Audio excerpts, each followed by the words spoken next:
අයිබෝවන් දැන් ඔබ කවුරුත් දන්නා කරුණක්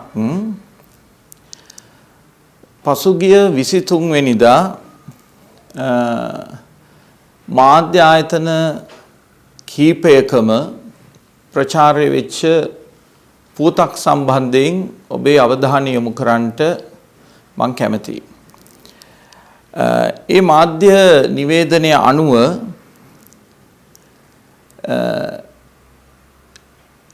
ලංකා දුම්කොළ සමාගම මාධ්‍ය නිවේදනයක් සිදු කරමින් කියලා තියෙනවා 2022 මාර්තු 31 වෙනිදාකින් අවසන් වෙච්ච පළමු කාර්තුව තුල මේ අවුරුද්දේ මේ රටේ සිගරට් වල අලවිය 105කින් වැඩි වෙච්ච බව. සාමාන්‍යයෙන් මේ ඒ කාර්තුවට පළමු කාර්තුවේ මේ සමාගමේ පිරිවැටුප නැත්නම් ආදායම 106කින් වැඩි වෙලා තියෙනවා. ඒ වගේම රජයට ලැබුණු බදු ආදායම 106කින් වැඩි වෙලා තියෙනවා. එතකොට මේ සමාගමට ලැබිච්ච ආදායම රුපියල් බිලියන 37ක් ලෙස ඒ අය සඳහන් කරලා තියෙනවා. ඒ වගේම රජයට බදු ලෙස රුපියල් බිලියන 27.84කුත් ආදායම් බදු ලෙස රුපියල් බිලියන 2.58කුත් සමස්තයක් ලෙස රුපියල් බිලියන 30.42ක මුදලක් පළමු කාර්තුව තුල සිගරට් විකිණීම තුලින් මේ රටට ලැබුණා කියන නිවේදනය අපි කවුරුත් දැක්කා. ඒ අනුව බලනකොට පළමු කාර්තුව තුල ශුද්ධ ලාභය ලෙස ඒ සමාගම වාර්තා කරලා තියෙනවා රුපියල් බිලියන 4.18ක්. එතකොට අපි දැන් මේ කරුණු ගැන ඊටාම අවධානය යොමු කළ යුතුයි. රුපියල් බිලියන 4.18ක් ආදායමක් ශුද්ධ ආදායමක් ලාභයක් ලබනද එතකොට මේ පළමු කාර්තුව තුල මේ අයගේ වියදම දැන් ඒගොල්ලන්ගේ ගණන් බැලුම් අනුව බලනකොට මේ අය වියදම් කළා තියෙන්නේ මේ සිගරට් නිෂ්පාදනයේට සියලු සේවක පඩිනඩි ආදී සියල්ලටම රුපියල් බිලියන 2.4ක් වෙන්න ඕනේ. මොකද ආදායම 4.18ක් ශුද්ධ ආදායම තිබෙන නිසා. ඒ අනුව බලනකොට දැන් මේ වාර්තාවට අනුව 82ක බදු ලැබිලා තියෙනවා අපේ රජයට. හැබැයි මෙහිදී මම අවධාරණය යොමු කරන්න ඕනේ මෙම වාර්තාවන්ට අනුව 105ක සිගරට් අලවිය වැඩිවීමක් පළමු කාර්තුව තුල දැක්කා කියන එක. ඇත්ත වශයෙන්ම කිව්වොත් අපි 2020 අවුරුද්ද ඉවර වෙනකොට ලංකාවේ ප්‍රථම වතාවට ගෝලීය වැඩිහිටි දුම්කොළ සමීක්ෂණය සිද්ධ කරලා ඊටාම සතුටුදායක වූ ඊටාම සෑහීමක දුම්කොළ නිවාරණය සම්බන්ධයෙන් ඊටාම සතුටුදායක සෑහීමකට පත් වෙන්න පුළුවන් අවස්ථාවක් අපි ජයග්‍රහණයක් අපි අත්පත් කරගෙන තියෙන රටක්. ලෝකේ අනික් රටවල් එක්ක බලනකොට ඒ අයට ආදර්ශයක් ගන්න පුළුවන්. අපේ ශ්‍රී ලංකාවෙන් ඉගෙන ගන්න පුළුවන් තරමට අපි දුම්කොළ නිවාරණය සම්බන්ධයෙන් දැවැන්ත වැඩපිළිවෙලක් කරන රටක්. මං කිව්වොතින් අපේ රටේ සමස්ත දුම් උරණ සංඛ්‍යාව 9.1 දක්වා අඩු කරගත්ත රටක්. ඒ 2020 අවසානයේ 21 මුල වෙනකොට අපිට තිබ්බ දත්ත එහෙමයි. දැන් අපි බලන්න ඕනේ මේ 2022 පළමු කාර්තුවේදී සිගරට් අලවිය 105කින් වැඩි වුණේ කොහොමද කියන එක. මම ඒකට ඊටාම ආසන්නම හේතුව සඳහන් කරන්න කැමතියි. ඔබ දන්නවා අපේ රටේ මේ සිගරට් නැත්තම් දුම් වැටි තියෙනවා වර්ග 5කින්. මිලිමීටර 60ට අඩු සිගරට් තියෙනවා. මිලිමීටර 60යි මිලිමීටර 67යි අතර තියෙන සිගරට් තියෙනවා. මිලිමීටර 67යි මිලිමීටර 72යි අතර තියෙන සිගරට් තියෙනවා. මිලිමීටර 72යි මිලිමීටර 84යි අතර සිගරට් තියෙනවා. ඊළඟට මිලිමීටර 84ට වැඩි සිගරට් මේ රටේ තියෙනවා අලවිය සඳහා. ඒතර ඔබ දන්නවා අපේ රටේ වැඩිපුරම අලෙවි වෙන සිගරට් කාණ්ඩය තමයි මිලිමීටර 72ට වැඩි මිලිමීටර 84ට අඩු කාණ්ඩේ. සාමාන්‍යයෙන් 80ක් පමණ සිගරට් සමස්ත සිගරට් අලෙවියෙන් තියෙන්නේ මේ කාණ්ඩයේ සිගරට්. දැන් අපි දැනගන්න ඕනේ මේ අය 105කින් සමන්ගේ සමස්ත සිගරට් විකිණීම වැඩි වුණා කියන්න බලපෑපු හේතු අපි දැනගන්න ඕනේ. ඔබ දන්නවා දැන් උද්දමනය කියන එක මේ තියෙන ආර්ථික තත්ත්වයක් එක්ක 30කින් 40කින් පමණ වැඩි වෙච්ච වෙලාවක්. මිනිස්සුන්ට සිගරට් එකක් මිලදී ගන්න තියෙන හැකියාව බොහෝ ලෙස පහළ බැහැපු වෙලාවක්. ඒ කියන්නේ සිගරට් එක කියන්නේ අත්‍යවශ්‍ය භාණ්ඩයක් නොවේ. තමන්ගේ දුවදරුවන්ට කිරිසප්පයන්ට මේ බොන්න කිරි ටික නැතුව කන්න එදිනෙදා ආහාර ටික නැතුව මේ ඊළඟට ගෑස් ටික සඳහා අනිකුත් අත්‍යවශ්‍ය දේවල් සඳහා බොහොම මහන්සි වෙන අරගල වෙන පෝලිං වල ඉන්න කාලෙක ඔබ හිතනවාද මිනිස්සු සිගරට් බොයි කියලා? හැබැයි සිගරට් බොන්න නම් ඒගොල්ලන්ගේ මිලදී ගැනීමේ හැකියාව වැඩි වෙන්න ඕනේනේ. මම මේකට හේතුව කියන්නම්. ඔබ දන්නවා 2019 දෙසැම්බර් මාස 1 වෙනිදා ශ්‍රී ලංකා ප්‍රජාතාන්ත්‍රික සමාජවාදී ජනරජයේ ගැසට් පත්‍රයට අනුව සිගරට් වල මිල තිබ්බේ මෙන්න මෙහෙමයි. මිලිමීටර 60ට අඩු සිගරට් සඳහා සිගරට් 1000ක් සඳහා බදු ලෙස රුපියල් 13360ක් අය කළා. ඒ අනුව අනිකුත් සිගරට් සඳහා 67 සිගරට් සඳහා සිගරට් 1000කට 22300ක් 67යි 72යි අතර සිගරට් සඳහා 37650ක් ඒ වගේම අනික් කාණ්ඩයේ 72යි 84 දක්වා 43100ක් සහ 84ට වැඩි සිගරට් සඳහා 48350ක බදු මුදලක් තමයි මේ රටේ ක්‍රියාත්මක වුණේ. මම හිතන විදිහට අපේ රටේ සමස්ත මානව සංහතියට නැත්තම් විශේෂයෙන්ම දරු පරපුරට කරපු ලොකුම හානිය සිද්ධ වෙච්ච දවස තමයි 2021 නොවැම්බර් මාසේ 12 වෙනිදා. රාත්‍රී 12ට ගැසට් එකක් නිකුත් කරනවා එවකට හිටපු ගරු මුදල් අමාත්‍යතුමා විසින්.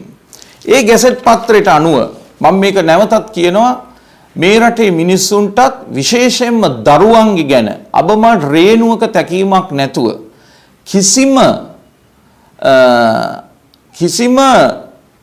විශේෂඥවරුන්ට හෝ කිසිම කෙනෙකුට මේකේ තියෙන මේ විදිහට සිද්ධ කළේ ඇයිද කියලා කියාගන්න බැරි මේකට කිසිම හේතුවක් අපිට දක්වන්න බැරිව සිද්ධ කළපු මහා ලෝක අපරාධයක් සිද්ධ කරපු දවස ඒක ඒ තමයි 2021 නොවැම්බර් මාසේ 12 වෙනි සිකුරාදා රාත්‍රී 12ට ගහපු ගැසට් නිවේදනයේ මිලිමීටර 60ට අඩු සිගරට් වල සිගරට් 1000ක් සඳහා බද්ද රුපියල් 6750 කරනවා.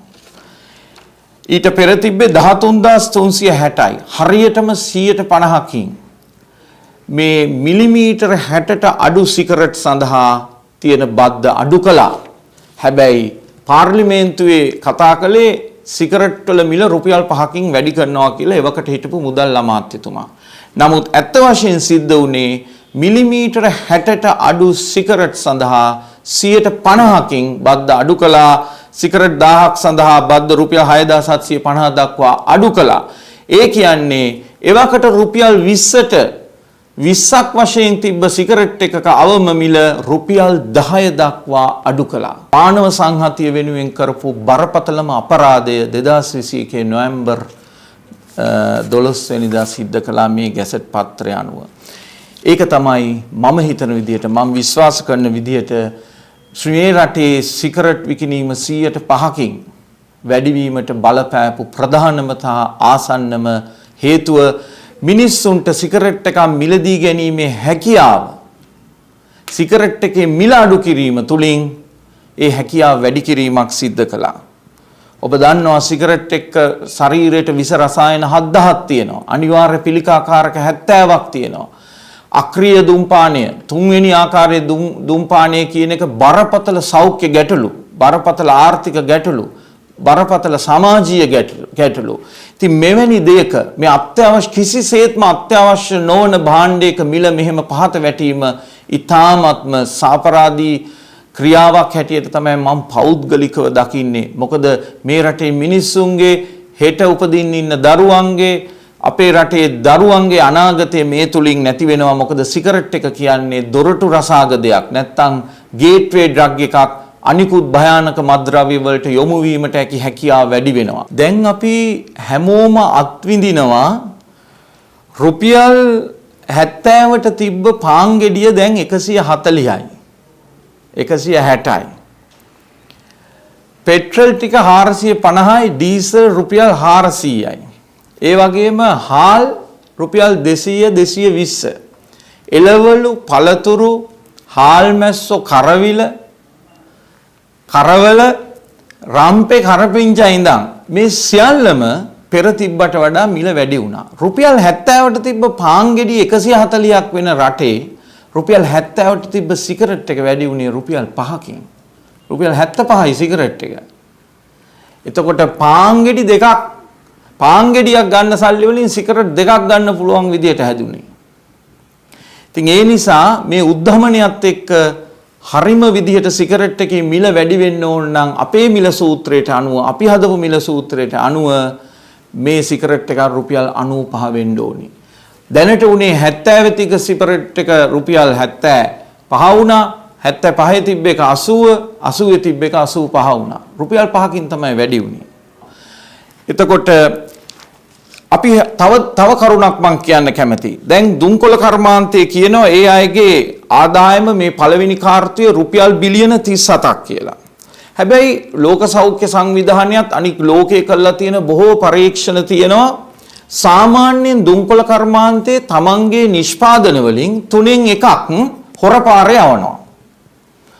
එතකොට හොරපාරේ යවනවා කියන්නේ ඉලිසිට් ට්‍රේඩ් එකේ නැත්තම් කිසිම බදු කිසි දෙයකට අහු වෙන්නේ නැතුව හොරපාරේ යවලා තමයි විකුණ ගන්න. එතකොට දැන් මේ බිලියන 37ක් 40ක් විතර කියන්නේ මේ 3න් 2ක සිගරට් ආදායමෙන් ලැබිච්ච ආදායම.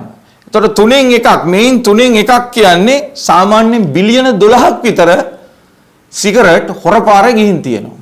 එතකොට මේ ආදායම මේ අයගේ ශුද්ධ ආදායම 4.18 නෙමෙයි, ඒකට තව 10ක්වත් එකතු වුණොත් බිලියන 14ක් 15ක් එක කාර්තුවකට ආදායම් ලැබෙන දැඩි මහා පරිමාණ ලාභ උපයන කර්මාන්තයක් තමයි මේ දුම්කොළ කර්මාන්තය කියන්නේ. රුපියල් බිලියන 15ක් මාස 3කට හොයනවා අපේ මිනිස්සු, මේ රටේ මිනිස්සු වලපල්ලට දාලා. හැම මිලදී ගන්න හැම පාරිභෝගිකයන් දෙන්නෙක්ගෙන් එක්කෙනෙක් අකාලේ මරුතුරුලට යවලා මෙච්චර දැවැන්ත ආදායමක් ලබන කර්මාන්තයක් මේ සිගරට් කර්මාන්තය කියන්නේ. මේ රටේ ප්‍රතිපත්ති සම්පාදනය කරන දේශපාලන බලාධිකාරියේ ඉන්න ඉහළ පුටුවල ඉන්න සියලු දෙනාම මේක අවධානය යොමු කළ යුතු කාරණාවක්. අපේ රටේ නිදහස් සෞඛ්‍යයක් තියෙන රටක් හැටියට මේ සිගරට් බීලා දුම්කොළ ආශ්‍රිත නිෂ්පාදන අරගෙන ලෙඩ වෙන මිනිස්සු බොහෝයි. දවසකට 60 දෙනෙක් මිය පරලොව යනවා මේ දුම්කොළ නිසා. මේක මහා පාඩුවක්. මේ සිගරට් කර්මාන්තය කියන්නේ ශුද්ධ පාඩුවක්, බරපතල පාඩුවක් හැටියට තමයි අපි දකින්නේ. ඒ අයම කියනවා ඒ කර්මාන්තයේ තියෙන සංඛ්‍යාලේඛන අනුව 2015 දී සිගරට් විකිණීම නිසා රජයට ලැබිච්ච ආදායම 107යි මුළු ආදායමෙන්. ඒක 2018 වෙනකොට රජයට දීපු ආදායම 106 දක්වා අඩු වෙලා තියෙන බව ඒ අයගේ වාර්තාවලම තියෙනවා. එතකොට අපිට ලැබෙන්නේ, අපි කොච්චර හිතුවත් මේ සිගරට් වලින් අපිට ලැබෙන්නේ සමස්ත බදු ආදායමෙන් 5%ක් 6ක් විතරයි. එතකොට නමුත් දැන් මෙන්න මේ විකෘතිය, මේ වැරදි විදිය කොහොමද අපි සකස් කරන්න ඕනේ කියලා මේ රටේ තියෙන ප්‍රධානම දුම්කොළ මධ්‍යසාර සම්බන්ධයෙන් තියෙන ප්‍රධානම රාජ්‍ය ආයතනයේ විදිහට දුම්කොළ හා මධ්‍යසාර පිළිබඳ ජාතික අධිකාරිය අපේ කාර්යය අපි ඉෂ්ට කළා. අපි 2021 අයවැයට ඉස්සෙල්ලම් ගරු මුදල් අමාත්‍යතුමාට ඉදිරිපත් කළා කැබිනට් පත්‍රිකාවක් සිගරට් එක්ක මිල තීරණය වෙන්න ඕනේ කොහොමද කියන එක. විද්‍යාත්මකව ඔප්පු කළ හැකි, ඊටාම විනිවිද භාවයෙන් යුක්ත උද්ධමනය, ඒ වගේම දලදේශීය නිෂ්පාදනයේ මේ සියලු කරුණු ඒකරාශී කරගෙන ඉදිරි වසරේදී කොහොමද සිගරට් එක මිල නියම වෙන්න ඕනේ කියන පැහැදිලි මිල සූත්‍රය අපි ඉදිරිපත් කළා ජාතික අධිකාරිය වශයෙන්. ඒ මිල සූත්‍රයට පයින් ගහලා දාලා Tamanට එක එක්කෙනාට ඕන විදියට නැත්තම් නොඑක් සමාගම් කර්මාන්ත වලට අවශ්‍ය විදියට මේ සිගරට් එකේ මිල තීරණය කරන්න ගියාම තමයි ඒ අයම කියනවා සිගරට් වල විකිණීම 105කින් වැඩි වුණා කියලා. අපේ ජාතික අධිකාරිය ඉදිරිපත් කරපු ඒ මිල සූත්‍රයට අනුව ගියා නම් අද මේ වෙනකොට ඔය ලංකාවේ සිගරට් එක මිල රුපියල් 93ක් 95ක් අතර තියෙන්න ඕනේ. අපි මේ රුපියල් 75ට තියෙන්න ඕනේ කියපු සිගරට් එක හරිම නම් රුපියල් 93 හෝ 95 දක්වා වැඩි වෙලා තියෙන්න ඕනේ. හැබැයි වැඩි උනේ එක සැරයක් රුපියල් 5කින් වැඩි වුණා 80 වුණා. ආයි දැන් වැට් එක වැඩි කළා 5ක් වැඩි වුණා 85 වුණා. තවත් රුපියල් 10කින්වත් ඇත්ත වශයෙන්ම අපේ මේ මිල සූත්‍රයට අනුව සිගරට් එකේ මිල වැඩි විය යුතුයි. ඒ මිල වැඩිවීම තුලින් එම කර්මාන්තයට ලැබෙන ආදායම නෙමෙයි අපි වැඩි කරන්නේ ශ්‍රී ලංකා රජයට එන ආණ්ඩුවට ලැබෙන දේශයට ලැබෙන ආදායම තමයි එයින් වැඩි කරන්නේ මේ මිල සූත්‍රයට අනුව සිගරට් එකේ මිල තීරණය කළොත්. එතකොට අර 20 තිබ්බ සිගරට් එක කොයි ආකාරයෙන් 10 වුණාද කියන එක අපි දන්නේ නැහැ. හැබැයි එහෙම කවදාවත් වෙන්නේ නැහැ. හැම අවුරුද්දෙම මේ රටේ සිගරට් වල මිල වැඩි වෙනවා. අපි දැන් මං මුලින් කිව්වා වගේ ඉතා හොඳ තැනක ඉන්නවා 9.1යි සමස්ත දුම්උරන්නෝ. මේ සමස්ත දුම්උරන්නෝ මේ රටේ ඉන්නේ 91 දෙනෙක්. 100කින් 91 දෙනෙක් දුම්උරන්නේ නැහැ. 9 දෙනයි දුම්උරන්නේ. හැබැයි මේ 20 සිගරට් එක 10ට බැස්සපු හින්දා දැනටම අපිට මාස 3ක් යන්න ඉස්සර ප්‍රතිඵල අපිට පේන්න තියෙනවා සිගරට් විකිණීම 105කින් වැඩි වෙලා තියෙනවා. ඒ නිසා මේ විකෘතියට මේ අවාසනාවන්ත තත්වයට මේ මහා විනාශකාරී තත්වයට රට ඉදිරියට ඇද දමන්න එපා කියලා මම ඊටාම ගෞරවයෙන් ආයාචනා කරනවා. අතිගරු ජනාධිපතිතුමාගෙන්, ගරු අග්‍රාමාත්‍යතුමා, මුදල් අමාත්‍යතුමාගෙන් අපි මේ ඉදිරිපත් කරලා තියෙන මේ මිල සූත්‍රය සම්මත කරගෙන මේ මිල සූත්‍රයට අනුව මේ රටේ සිගරට් එකේ මිල තීරණය කරන්න කියන ගෞරවනීය ආයාචනය සිද්ධ කරන්න මම මේ දුම්කොළහා මධ්‍යසාර පිළිබඳ ජාතික අධිකාරියේ සභාපති වශයෙන් මම බලාපොරොත්තු වෙනවා. බොහොම ස්තුතියි.